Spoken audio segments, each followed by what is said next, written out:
ਸਤਨਾਮ ਵਾਹਿਗੁਰੂ ਜੀ। ਡੰਡੌਤ ਬੰਦਨ ਅਨਕਬਾਰ, ਸਰਬ ਕਲਾ ਸਮਰੱਥ। ਡੋਲਣ ਤੇ ਰਾਖੋ ਪ੍ਰਭੂ, ਨਾਨਕ ਦੇ ਕਰ ਹੱਥ। ਫਿਰਤ ਫਿਰਤ ਪ੍ਰਭ ਆਇਆ, ਪਰਿਆ ਤਉ ਸਰਣਾਏ। ਨਾਨਕ ਕੀ ਪ੍ਰਭ ਬੇਨਤੀ, ਆਪਣੀ ਭਗਤੀ ਲਾਏ।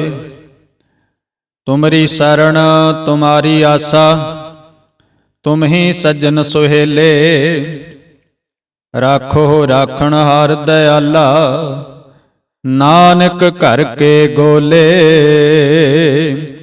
ਰਾਖੋ ਰਾਖਣ ਹਾਰ ਦਇਆਲਾ,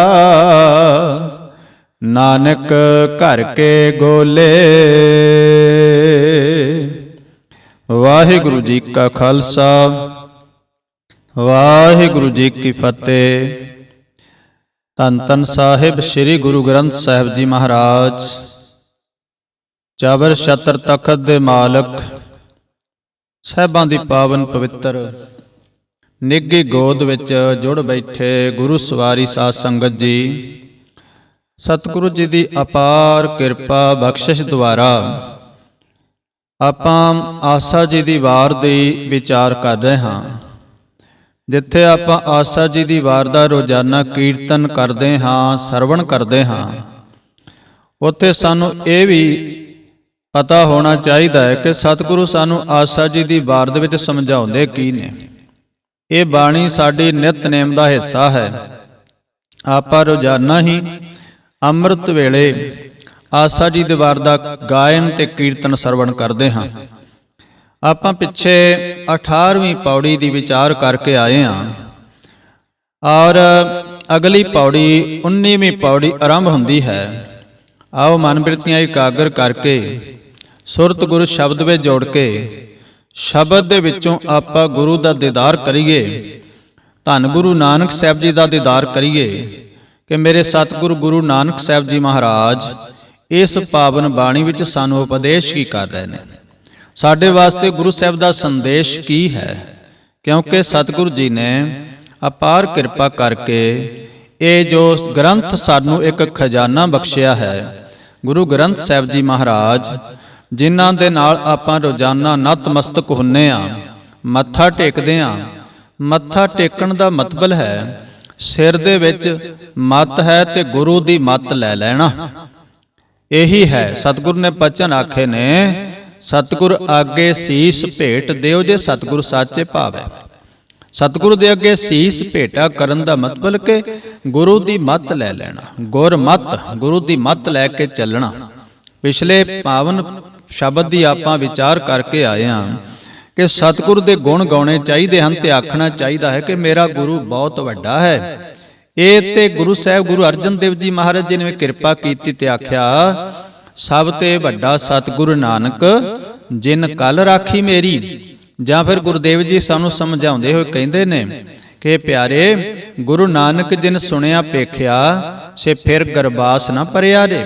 ਜਿਨ੍ਹਾਂ ਨੇ ਗੁਰੂ ਨਾਨਕ ਨੂੰ ਸੁਣਿਆ, ਜਿਨ੍ਹਾਂ ਨੇ ਗੁਰੂ ਨਾਨਕ ਨੂੰ ਵੇਖਿਆ ਇਹਨਾਂ ਅੱਖਾਂ ਦੇ ਨਾਲ, ਦਿਲ ਦੀਆਂ ਅੱਖਾਂ ਦੇ ਨਾਲ, ਮਨ ਦੀਆਂ ਅੱਖਾਂ ਦੇ ਨਾਲ ਤੱਕਿਆ ਹੈ, ਕਹਿਣ ਲੱਗੇ ਉਹ ਦੁਬਾਰਾ ਗਰਭ ਜੂਨੀ 'ਚ ਨਹੀਂ ਪੈਣਗੇ, ਉਹ ਦੁਬਾਰਾ ਜੂਨੀਆਂ ਵਿੱਚ ਭਟਕਣਗੇ ਨਹੀਂ। ਉਹ ਪਰਮਾਤਮਾ ਦੇ ਵਿੱਚ, ਗੁਰੂ ਨਾਨਕ ਦੇ ਚਰਨਾਂ ਦੇ ਵਿੱਚ ਉਹਨਾਂ ਨੂੰ ਜਗ੍ਹਾ ਮਿਲ ਜਾਏਗੀ। ਹੁਣ ਅਗਲਾ ਸ਼ਲੋਕ 19ਵੀਂ ਪੌੜੀ ਦਾ ਆਰੰਭ ਹੁੰਦਾ ਹੈ। ਇਸ ਸ਼ਲੋਕ ਵਿੱਚ ਗੁਰੂ ਸਾਹਿਬ ਜੀ ਸੁੱਚ ਤੇ ਭਿੱਟ ਦੀ ਗੱਲ ਕਰਦੇ ਨੇ। ਸੁੱਚੇ ਕਿਵੇਂ ਹੋਣਾ? ਆਪਾਂ ਸਮਝ ਲਿਆ ਮਨੁੱਖ ਨੇ ਇਸ਼ਨਾਨ ਕਰ ਲਿਆ, ਸੁੱਚਾ ਹੋ ਗਿਆ। ਪਰ ਮੇਰੇ ਸਤਿਗੁਰੂ ਜੀ ਕਹਿੰਦੇ ਨੇ, ਪਿਆਰਿਆ, ਇਸ ਤਰੀਕੇ ਨਾਲ ਸੁੱਚੇ ਨਹੀਂ ਹੋਏ ਜਾਣਾ। ਕਿਉਂਕਿ ਬੇਸ਼ੱਕ ਦੀ ਤੂੰ ਕਈ ਵਾਰ ਦਿਨ ਦੇ ਵਿੱਚ ਸਰੀਰ ਨੂੰ ਧੋ ਲੈ, ਇਸ਼ਨਾਨ ਕਰ ਲੈ, ਜਾਂ ਪਾਣੀ ਵਿੱਚ ਬੈਠਾ ਰਹੋ, ਫਿਰ ਤੇ ਇਹ ਦੇਖ ਜਿਹੜੀਆਂ ਪਾਣੀ ਦੇ ਵਿੱਚ ਹੀ ਜੂਨੀਆਂ ਨੇ, ਫਿਰ ਉਹਨਾਂ ਨੇ ਮੁਕਤ ਹੋ ਜਾਣਾ ਚਾਹੀਦਾ ਸੀ। ਪਰ ਗੁਰਦੇਵ ਕਹਿੰਦੇ ਨਹੀਂ। ਸਤਿਗੁਰੂ ਦੇ ਬਚਨ ਆਪਾਂ ਪੜ੍ਹਦੇ ਹਾਂ, ਜਲ ਕੇ ਮੱਜਨ ਜੇ ਗਤ ਹੋਵੇ, ਨਿਤ ਨਿਤ ਮੈਂਡਕ ਨਹਾਵੇ। ਜੇ ਨਹਾਉਣ ਦੇ ਨਾਲ, ਪਾਣੀ ਵਿੱਚ ਰਹਿਣ ਦੇ ਨਾਲ ਮੁਕਤੀ ਪ੍ਰਾਪਤ ਹੁੰਦੀ ਤਾਂ ਮੈਂਡਕ ਮੱਛੀਆਂ ਪਾਣੀ ਦੇ ਵਿੱਚ ਨੇ। ਜੈਸੇ ਮੈਂਡਕ ਤੈਸੇ ਓਏ ਨਰ, ਫਿਰ ਜੋਨੀ ਆਵੇ।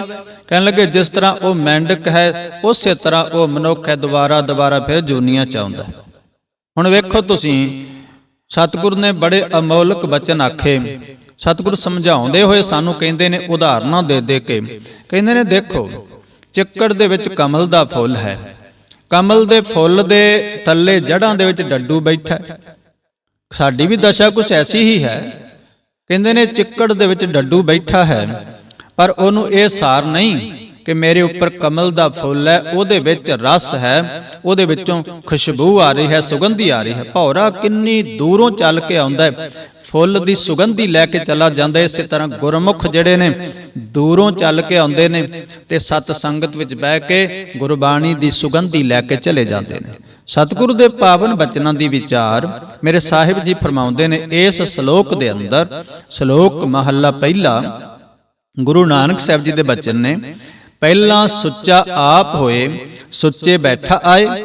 ਪਹਿਲਾਂ ਬ੍ਰਾਹਮਣ ਜਿਹੜਾ ਸੀ ਧਾਰਮਿਕ ਚਿੰਨ੍ਹ ਵਾਲਾ, ਕਹਿਣ ਲੱਗੇ ਆਪ ਨਹਾ ਧੋ ਕੇ ਸੁੱਚਾ ਹੋ ਕੇ ਬੈਠਾ ਹੈ, ਸੁੱਚੇ ਚੌਂਕੇ ਵਿੱਚ ਆ ਕੇ ਬੈਠਾ ਹੈ।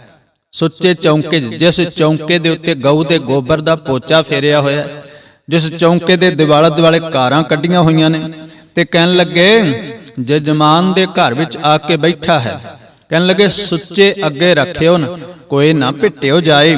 ਕਹਿਣ ਲੱਗੇ ਉਹ ਭੋਜਨ ਲਿਆ ਰੱਖਦਾ ਹੈ, ਜਿਸ ਜਜਮਾਨ ਦੇ ਘਰ ਵਿੱਚ ਆ ਕੇ ਬੈਠਾ ਉਹਨੇ ਭੋਜਨ ਲਿਆ ਕੇ ਬੜੇ ਪਿਆਰ ਨਾਲ ਸੁੱਚੇ ਤਰੀਕੇ ਨਾਲ ਉਹ ਭੋਜਨ ਤਿਆਰ ਕੀਤਾ। 36 ਪ੍ਰਕਾਰ ਦਾ ਭੋਜਨ ਤਿਆਰ ਕੀਤਾ, ਭਾਵ ਕਿਸੇ ਹੋਰ ਨੇ ਇਹਨੂੰ ਭਿੱਟਿਆ ਨਹੀਂ। ਕਹਿਣ ਲੱਗੇ ਦੇਖੋ ਬ੍ਰਾਹਮਣ ਸੁੱਚਾ ਹੋ ਕੇ ਉਸ ਸੁੱਚੇ ਭੋਜਨ ਨੂੰ ਖਾਂਦਾ ਹੈ, ਖਾ ਕੇ ਸ਼ਲੋਕ ਪੜਦਾ ਹੈ, ਖਾਣ ਤੋਂ ਪਹਿਲਾਂ ਵੀ ਸ਼ਲੋਕ ਪੜਦਾ ਹੈ। ਗੁਰੂਦੇਵ ਕਹਿੰਦੇ ਨੇ ਸੁੱਚਾ ਹੋਏ ਕੇ ਜੀਵਿਆ, ਲੱਗਾ ਪੜਨ ਸ਼ਲੋਕ। ਕਹਿਣ ਲੱਗੇ ਸ਼ਲੋਕ ਪੜਦਾ, ਸੁੱਚੇ ਹੋ ਕੇ ਜੀਵਿਆ। ਤੇ ਆ ਸਤਿਗੁਰ ਅੱਗੇ ਕਹਿੰਦੇ ਨੇ ਕੋ ਹੱਥੀ ਜਾਈ ਸਟਿਆ, ਕਿਸ ਇਹ ਲੱਗਾ ਦੋਖ।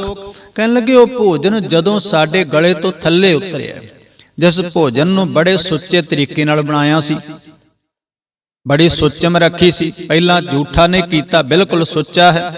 ਸਤਿਗੁਰੂ ਜੀ ਕਹਿਣ ਲੱਗੇ ਕਿ ਪਿਆਰਿਓ ਦੇਖੋ, ਪਹਿਲਾਂ ਆਪ ਸੁੱਚਾ ਹੋਇਆ, ਸੁੱਚੇ ਚੌਂਕੇ ਵਿੱਚ ਆ ਕੇ ਬੈਠਾ, ਸੁੱਚਾ ਭੋਜਨ ਅੱਗੇ ਰੱਖਿਆ, 36 ਪ੍ਰਕਾਰ ਦੇ ਸੁੰਦਰ ਪਦਾਰਥ ਜਿਹੜੇ ਨੇ ਬਣਾ ਕੇ ਅੱਗੇ ਰੱਖੇ। ਕਹਿਣ ਲੱਗੇ ਸ਼ਲੋਕ ਪੜ੍ਹ ਕੇ ਉਹਨਾਂ ਨੂੰ ਜੀਵਿਆ, ਖਾਧਾ, ਤੇ ਫੇਰ ਖਾਣ ਤੋਂ ਬਾਅਦ ਵੀ ਸ਼ਲੋਕ ਪੜਿਆ।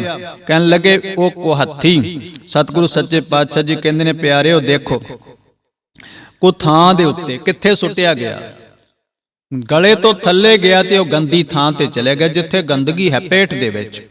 ਸਤਿਗੁਰੂ ਜੀ ਕਹਿੰਦੇ ਨੇ ਦੇਖੋ ਗੰਦੇ ਥਾਂ ਤੇ ਭਾਵ ਕੇ ਢਿੱਡ ਦੇ ਵਿੱਚ ਚਲਾ ਗਿਆ, ਜਿਸ ਨੂੰ ਬੜਾ ਪਵਿੱਤਰ ਕਰਕੇ ਬਣਾਇਆ ਸੀ ਤੇ ਪਵਿੱਤਰ ਮੰਨਿਆ ਸੀ। ਹੁਣ ਸਤਿਗੁਰੂ ਜੀ ਕਹਿੰਦੇ ਨੇ ਦੇਖੋ ਅੰਨ ਦੇਵਤਾ, ਸਤਿਗੁਰੂ ਕਹਿਣ ਲੱਗੇ ਅੰਨ ਨੂੰ ਵੀ ਦੇਵਤਾ ਗਿਣਿਆ ਗਿਆ ਹੈ। ਅੰਨ ਦੇਵਤਾ, ਪਾਣੀ ਦੇਵਤਾ, ਪਾਣੀ ਵੀ ਦੇਵਤਾ ਹੈ। ਬੈਸੰਤਰ ਦੇਵਤਾ, ਲੂਣ। ਕਹਿਣ ਲੱਗੇ ਅੱਗ ਵੀ ਦੇਵਤਾ। ਫਿਰ ਲੂਣ ਪਿਆ ਤੇ ਜਿਸ ਨਾਲ ਭੋਜਨ ਸਵਾਦਲਾ ਬਣਿਆ। ਪੰਜਵਾਂ ਪਾਇਆ ਕਿਰਤ। ਪੰਜਵਾਂ ਜਿਹੜਾ ਸੀ ਸਤਿਗੁਰੂ ਜੀ ਕਹਿੰਦੇ ਨੇ ਜਿਸ ਤਰ੍ਹਾਂ ਕਿਰਤ ਕਹਿੰਦੇ ਨੇ ਘਿਓ ਪਾਇਆ ਵਿੱਚ। ਇਹ 5 ਚੀਜ਼ਾਂ ਪਵਿੱਤਰ ਪਾਈਆਂ ਨੇ ਵਿੱਚ, ਪਰ ਸਤਿਗੁਰੂ ਕਹਿੰਦੇ ਨੇ ਦੇਖੋ ਹੋਇਆ ਕੀ। ਪੰਜਵਾਂ ਪਾਇਆ ਕਿਰਤ ਤਾਂ ਹੋਆ ਪਾਕ ਪਵਿੱਤ। ਕਹਿਣ ਲੱਗੇ ਪਾਕ ਪਵਿੱਤਰ ਹੋ ਗਿਆ ਇਹ ਭੋਜਨ। ਕਹਿਣ ਲੱਗੇ ਪਵਿੱਤਰ ਭੋਜਨ ਜਿਹੜਾ ਸੀ ਜਦੋਂ ਖਾਧਾ ਹੈ, ਕਿਸੇ ਪਾਪੀ ਨੇ ਖਾਧਾ ਇਹੀ ਭੋਜਨ, ਨਾਮ ਤੋਂ ਵਿਹੂਣੇ ਮਨੁੱਖ ਨੇ ਇਹ ਭੋਜਨ ਖਾਧਾ, ਜਿਸ ਨੇ ਪ੍ਰਮਾਤਮਾ ਦਾ ਨਾਮ ਹੀ ਨਹੀਂ ਲਿਆ, ਜਿਸ ਨੇ ਸਤ ਸੰਗਤ ਨਹੀਂ ਕੀਤੀ, ਜਿਸ ਨੇ ਚੰਗੇ ਕਰਮ ਨਹੀਂ ਕੀਤੇ। ਕਹਿਣ ਲੱਗੇ ਪਾਪੀ ਸਿਓ ਤਨ ਗੱਡਿਆ। ਕਹਿਣ ਲੱਗੇ ਦੇਖੋ ਜਦੋਂ ਪਾਪੀ ਮਨੁੱਖ ਦੇ ਅੰਦਰ ਗਿਆ ਇਹ ਭੋਜਨ, ਤੇ ਕਹਿਣ ਲੱਗੇ ਫਿਰ ਇਹ ਭੋਜਨ ਪਵਿੱਤਰ ਜਿਹੜਾ ਸੀ ਇਹਦੇ ਉੱਤੇ ਕੀ ਪਿਆ, ਥੁੱਕਾਂ ਪੈਂਦੀਆਂ ਨੇ। ਸਤਿਗੁਰੂ ਜੀ ਉਦਾਹਰਨਾਂ ਦਿੰਦੇ ਨੇ, ਪਾਪੀ ਸਿਓ ਤਨ ਗੱਡਿਆ, ਥੁੱਕਾਂ ਪਈਆਂ ਤਿੱਤ। ਕਹਿਣ ਲੱਗੇ ਉਹੀ ਪਵਿੱਤਰ ਭੋਜਨ ਜਦੋਂ ਮਨੁੱਖ ਦੇ ਅੰਦਰ ਜਾਂਦਾ ਹੈ ਤੇ ਢਿੱਡ ਵਿੱਚ ਗਿਆ ਹੈ, ਪੇਟ ਵਿੱਚ ਗਿਆ ਹੈ, ਸਤਿਗੁਰੂ ਜੀ ਕਹਿੰਦੇ ਨੇ ਉਹਦੇ ਉੱਤੇ ਗੰਦਗੀ ਦੇ ਵਿੱਚ ਚਲਾ ਗਿਆ, ਉਹਦੇ ਉੱਤੇ ਥੁੱਕਾਂ ਪਈਆਂ। ਕਹਿੰਦੇ ਲੱਗੇ ਇਸੇ ਤਰ੍ਹਾਂ ਜਿਤ ਮੁਖ ਨਾਮ ਨਾ ਉਚਰੈ, ਜਿਹੜੇ ਮੂੰਹ ਜਿਹੜੀ ਰਸਨਾ ਮਨੁੱਖਾ ਜੀਵਨ ਦੇ ਵਿੱਚ ਪਰਮਾਤਮਾ ਦਾ ਨਾਮ ਨਹੀਂ ਲੈਂਦੇ, ਪਰਮਾਤਮਾ ਨੂੰ ਆਰਾਧਦੇ ਕੋਈ ਨਹੀਂ, परमात्मा नाल जुड़दे कोई नहीं। मेरे सतगुरु सच्चे पातशाह कहंदे ने वो भी इसे तरह ने। सतगुरु कहंदे ने जत मुख नाम ना उच्चरै बिन नामै रस खाए। बिना नाम तो संसार दे सारे रस खांदे ने, बिना नाम तो पहनदे ने, बिना नाम तो उस संसार दे सारे पदार्थां विच खचत ने। मेरे सतगुरु ने तो इत्थों तक आख्या है, गुरु अर्जन साहब जी महाराज जी ने। सतगुरु कहंदे ने देखो ਜਿਹੜੇ ਵੀ ਨਾਮ ਤੋਂ ਬਿਨਾ ਪਹਿਨਦੇ ਤੇ ਖਾਂਦੇ ਨੇ, ਨਾਮ ਬਿਨਾ ਜੋ ਪਹਿਰੇ ਖਾਏ, ਜਿਉਂ ਕੂਕਰ ਜੂਠਨ ਮੈਂ ਪਾਏ। ਜਿਸ ਤਰ੍ਹਾਂ ਕੁੱਤਾ ਜੂਠੇ ਭਾਂਡਿਆਂ ਵਿੱਚ ਮੂੰਹ ਮਾਰਦਾ ਹੈ, ਸਤਿਗੁਰ ਕਹਿਣ ਲੱਗੇ ਇਸੇ ਤਰ੍ਹਾਂ ਉਹ ਨੇ। ਕੂਕਰ ਵਾਲੀ ਬਿਰਤੀ ਹੈ, ਕੁੱਤੇ ਵਾਲੀ ਬਿਰਤੀ ਹੈ। ਨਾਮ ਬਿਨਾ ਜੇਤਾ ਵਿਵਹਾਰ, ਨਾਮ ਤੋਂ ਬਿਨਾ ਪਰਮਾਤਮਾ ਦੇ ਸ਼ੁਕਰਾਨੇ ਤੋਂ ਬਿਨਾ ਜਿਹੜਾ ਵੀ ਅਸੀਂ ਵਿਵਹਾਰ ਕਰਦੇ ਹਾਂ। कहने लगे जो मृतक मिथ्या श्रृंगार, जिस तरह मृतक शरीर के उत्ते श्रृंगार कर दिए उन्हें कोई फर्क नहीं पैंदा। मृतक शरीर नूं आपां मिट्टी च रोल दईए तां कोई फर्क नहीं पैंदा।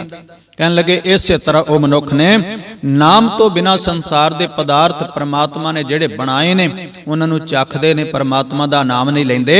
कहने लगे वो मनुख भी ऐसे ने ते उन्हां मनुखां दे मूँह दे उत्ते भी थुक्कां पैंदियां ने, फिटकारां पैंदियां ने। नानक एवै जाणीए, कहने लगे इसे तरह जान लो हे नानक, इसे तरह जानो।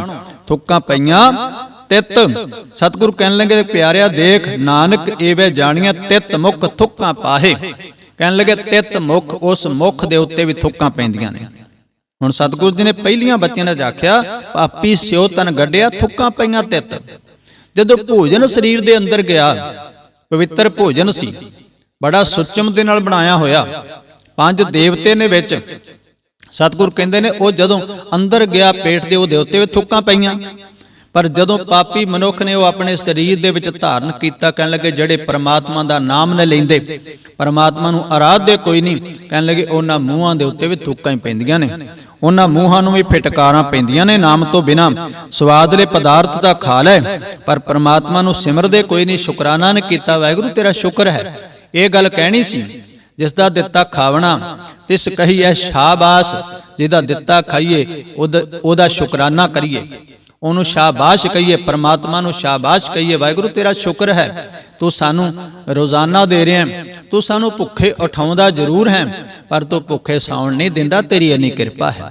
ਕਿਸੇ ਨਾ ਕਿਸੇ ਤਰੀਕੇ ਦੇ ਨਾਲ ਉਹ ਸਾਨੂੰ ਪਦਾਰਥ ਦੇ ਰਿਹਾ ਹੈ, ਉਹ ਸਾਨੂੰ 36 ਪ੍ਰਕਾਰ ਦੇ ਪਦਾਰਥ, ਰੋਟੀ ਭੋਜਨ ਸਾਨੂੰ ਦੇ ਰਿਹਾ ਹੈ।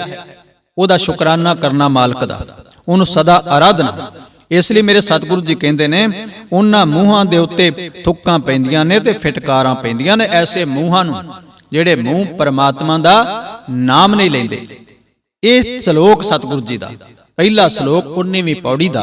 अगला श्लोक गुरुदेव जी आरंभ करदे ने। इस श्लोक विच गुरु साहब जी ने वो जो संसार दे अंदर इस्त्री नूं निंददे ने। वेखो संसार दे विच जदों गुरु नानक साहब जी महाराज आए ने, इस तो पहला भी ते गुरु नानक साहब जी दे समय में इस्त्री दी बड़ी माड़ी दुर्दशा सी, भंडिया जांदा सी, भाव पैर दी जुत्ती समझिया जांदा। इत्थों तक उस वक्त एक संसार दे अंदर बड़ी माड़ी प्रथा चली हुई सी, सतियां वाली।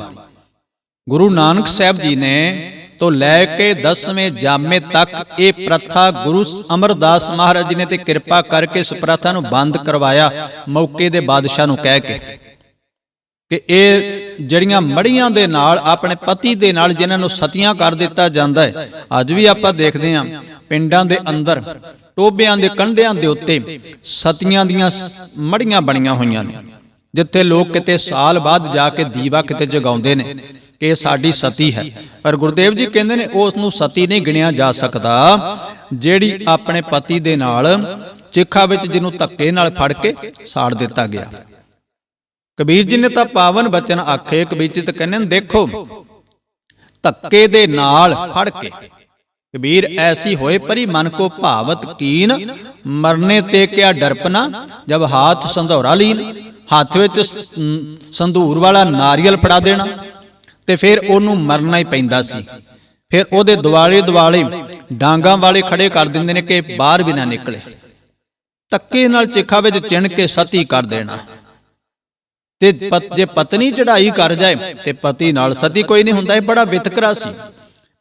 ਸਤਿਗੁਰ ਕਹਿੰਦੇ ਨੇ ਇਸਤਰੀ ਦੀ ਬੜੀ ਨਿੰਦਿਆ ਕਰਦੇ, ਦੀ ਕੁੱਖ ਤੋਂ ਜਨਮ ਲਿਆ। ਰਾਜੇ ਮਹਾਰਾਜਿਆਂ ਨੇ ਜਿਹਨੂੰ ਗੁਰੂ ਨਾਨਕ ਨੇ ਬਰਾਬਰ ਦਾ ਰੁਤਬਾ ਦਿੱਤਾ, ਦੇਖੋ ਅਸੀਂ ਗੁਰੂ ਨਾਨਕ ਸਾਹਿਬ ਜੀ ਦਾ ਦੇਣ ਦੇ ਨਹੀਂ ਸਕਦੇ, ਖਾਸ ਕਰਕੇ ਇਸਤਰੀ ਜਾਤੀ ਜਿਹਨੂੰ ਗੁਰੂ ਨਾਨਕ ਸਾਹਿਬ ਨੇ ਬਰਾਬਰ ਦਾ ਰੁਤਬਾ ਦਿੱਤਾ। ਮੇਰੇ ਸਤਿਗੁਰੂ ਜੀ ਕਹਿੰਦੇ ਨੇ ਮਹੱਲਾ ਪਹਿਲਾ, ਭੰਡ ਜੰਮੀਆਂ ਭੰਡ ਨਿਮੀਆਂ। ਭੰਡ ਕਹਿੰਦੇ ਨੇ ਇਸਤਰੀ ਨੂੰ, ਭੰਡ ਦੇ ਸਨ, ਨਾਮ ਪਾ ਦਿੱਤਾ ਇਹ ਭੰਡ ਹੈ।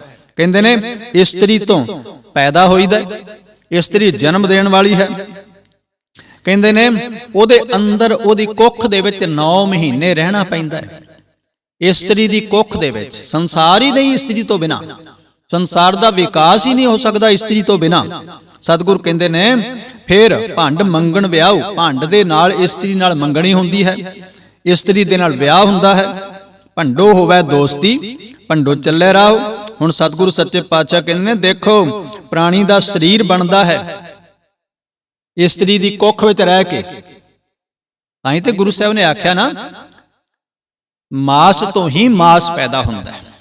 ਮਾਤ ਪਿਤਾ ਕੀ ਰਕਤ ਨਿਪੰਨੇ, ਮਾਤਾ ਪਿਤਾ ਦੀ ਰਕਤ ਤੋਂ ਪੈਦਾ ਹੋਏ ਆ, ਮਾਂ ਦੀ ਕੁੱਖ ਵਿੱਚ ਰਹਿ ਕੇ। ਇਸ ਲਈ ਸਤਿਗੁਰੂ ਸੱਚੇ ਪਾਤਸ਼ਾਹ ਕਹਿੰਦੇ ਨੇ ਦੇਖੋ ਸੰਸਾਰ ਦੀ ਉਤਪਤੀ ਦਾ ਰਸਤਾ, ਕਹਿੰਦੇ ਨੇ ਫਿਰ ਅੱਗੇ ਕਹਿੰਦੇ ਨੇ ਭੰਡ ਦੇ ਨਾਲ ਹੀ ਮੰਗਣੀ ਹੋਈ, ਭੰਡ ਦੇ ਨਾਲ ਇਸਤਰੀ ਨਾਲ ਵਿਆਹ ਹੋਇਆ ਤੇ ਭੰਡ ਦੇ ਨਾਲ ਉਹਦੇ ਨਾਲ ਦੋਸਤੀ ਹੋਈ। ਭੰਡੋ ਚੱਲੇ ਰਾਹੋ, ਕਹਿਣ ਲੱਗੇ ਰਸਤਾ ਹੈ ਸੰਸਾਰ ਦੀ ਉਤਪਤੀ ਦਾ, ਅੱਗੇ ਸੰਤਾਨ, ਅੱਗੇ ਜਿਹੜੀ ਹੈ ਸਾਡੀ ਕੁੱਲ ਅੱਗੇ ਵੱਧਦੀ ਹੈ ਇਸਤਰੀ ਦੇ ਨਾਲ ਹੀ। ਫਿਰ ਇਸ ਨੂੰ ਨਿੰਦਦੇ ਕਿਉਂ ਹੈ? ਫਿਰ ਅੱਗੇ ਕਹਿੰਦੇ ਨੇ ਭੰਡ ਮੂਆ ਪੰਡ ਭਾਲੀਐ। ਜਦੋਂ ਕੋਈ ਇਸਤਰੀ ਚੜ੍ਹਾਈ ਕਰ ਜਾਏ ਮਨੁੱਖ ਫਿਰ ਦੂਸਰੀ ਇਸਤਰੀ ਭਾਲਦਾ ਹੈ, ਦੂਸਰਾ ਵਿਆਹ ਕਰਾਉਂਦਾ ਹੈ। ਭੰਡ ਹੋਵੇ ਬੰਧਾਨ। ਹੁਣ ਸਤਿਗੁਰੂ ਸੱਚੇ ਪਾਤਸ਼ਾਹ ਕਹਿੰਦੇ ਨੇ ਦੇਖੋ ਪਿਆਰਿਓ, ਇਸਤਰੀ ਤੋਂ ਬਿਨਾ ਰਿਸ਼ਤੇਦਾਰੀ ਨੇ, ਬੰਧਾਨ ਦਾ ਅਰਥ ਹੈ ਰਿਸ਼ਤੇਦਾਰੀ।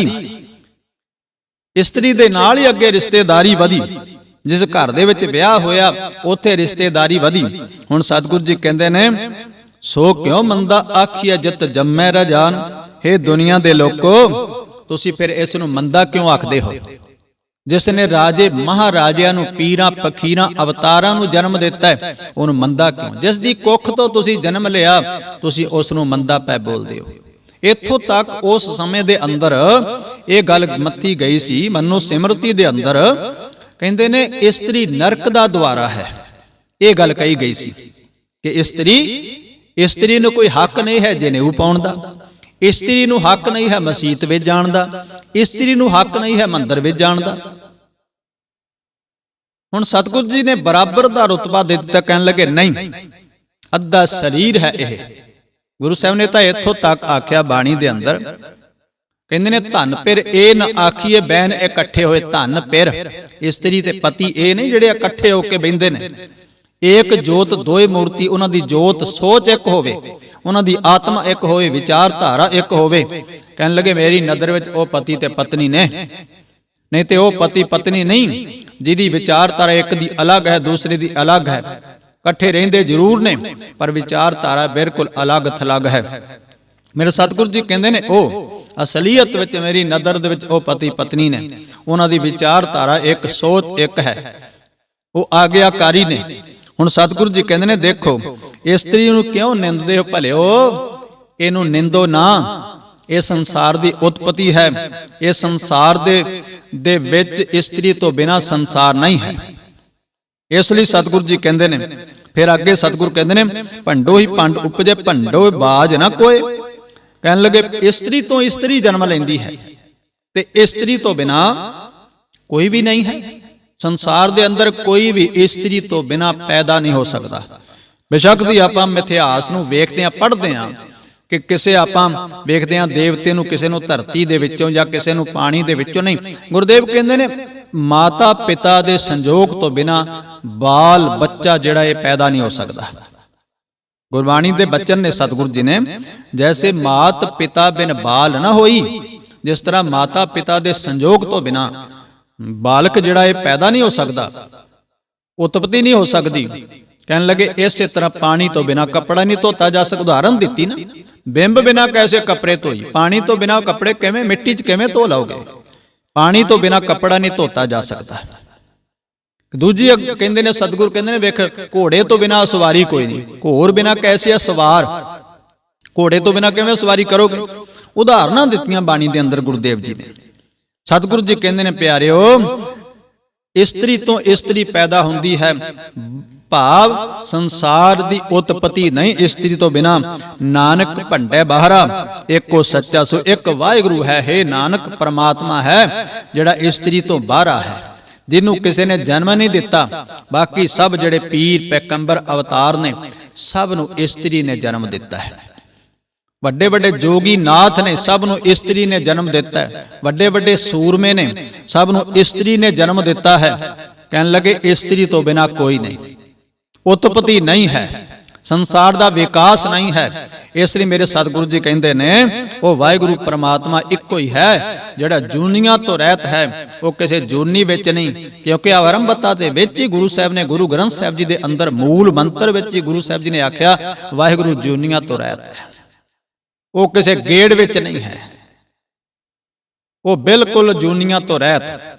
ਇਸ ਲਈ ਨਾਨਕ ਭੰਡੇ ਬਾਹਰਾ ਏਕੋ ਸੱਚਾ, ਸੋ ਇੱਕੋ ਹੀ ਉਹ ਸੱਚਾ ਵਾਹਿਗੁਰੂ, ਭੰਡੇ ਇਸਤਰੀ ਤੋਂ ਬਾਹਰਾ ਹੈ। ਫਿਰ ਸਤਿਗੁਰ ਕਹਿੰਦੇ ਨੇ ਜਿਤ ਮੁਖ ਸਦਾ ਸਲਾਹੀਐ, ਜਿਹੜੇ ਮੁਖ ਜਿਹੜੀ ਜੀਭਾ ਵਾਹਿਗੁਰੂ ਦੀ ਸਿਫਤ ਸਲਾਹ ਕਰਦੀ ਹੈ, ਆਪ ਪ੍ਰਭੂ ਦੀ ਸਿਫਤ ਸਲਾਹ ਕਰੀਏ।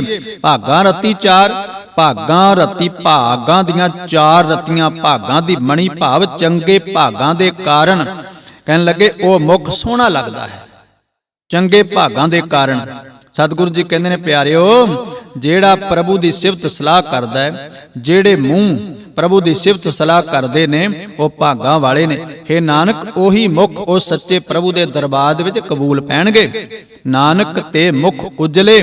ਹੁਣ ਸਤਿਗੁਰੂ ਇੱਥੇ ਕਹਿੰਦੇ ਨੇ, ਆਪਾਂ ਰੋਜ਼ਾਨਾ ਪੜ੍ਹਦੇ ਹਾਂ ਨਾ ਸ਼ਲੋਕ ਦੇ ਅੰਦਰ ਕਿ ਨਾਨਕ ਤੇ ਮੁਖ ਉਜਲੇ ਕੇਤੀ ਛੁੱਟੀ ਨਾਲ। ਜਿਨੀ ਨਾਮ ਧਿਆਇਆ, ਜਿਨ੍ਹਾਂ ਨੇ ਨਾਮ ਨੂੰ ਧਿਆਉਣਾ ਕੀਤਾ, ਜਿਹੜੇ ਮੁਖ ਨਾਮ ਨੂੰ ਧਿਆਉਂਦੇ ਨੇ, ਸ਼ੁਕਰਾਨਾ ਕਰਦੇ ਨੇ ਉਸ ਮਾਲਕ ਦਾ, ਬਹਿੰਦੇ ਉੱਠਦੇ ਸੌਂਦੇ ਜਾਗਦੇ, ਉਹ ਤੇ ਸੌਂਦੇ ਵੀ ਵਾਹਿਗੁਰੂ ਕਹਿੰਦੇ ਨੇ ਤੇ ਉੱਠਦੇ ਹੀ ਵਾਹਿਗੁਰੂ ਕਹਿੰਦੇ ਨੇ। ਗੁਰਬਾਣੀ ਦਾ ਫੈਸਲਾ ਹੈ ਸੌਂਦੇ ਵਾਹ ਵਾਹ ਉਤਰੇ, ਉੱਠਦੇ ਵੀ ਵਾਹ ਕਰੇ ਨੇ। ਸੌਣ ਲੱਗੇ ਵੀ ਵਾਹਿਗੁਰੂ ਕਹਿ ਕੇ ਤੇ ਫਿਰ ਉੱਠਦੇ ਵੀ ਵਾਹਿਗੁਰੂ ਕਹਿ ਕੇ ਪਰਮਾਤਮਾ ਦਾ ਸ਼ੁਕਰਾਨਾ ਕਰਦੇ ਨੇ। ਮਾਲਕਾ ਤੂੰ ਸਾਨੂੰ ਛੋਟੀ ਮੌਤ ਤੋਂ ਜਗਾਇਆ ਹੈ। ਇਸ ਲਈ ਮੇਰੇ ਸਤਿਗੁਰੂ ਜੀ ਕਹਿੰਦੇ ਨੇ हे ਨਾਨਕ ਉਹਨਾਂ ਦੇ ਮੁਖ ਉਜਲੇ ਨੇ, ਉਹ ਭਾਗਾਂ ਵਾਲੇ ਨੇ।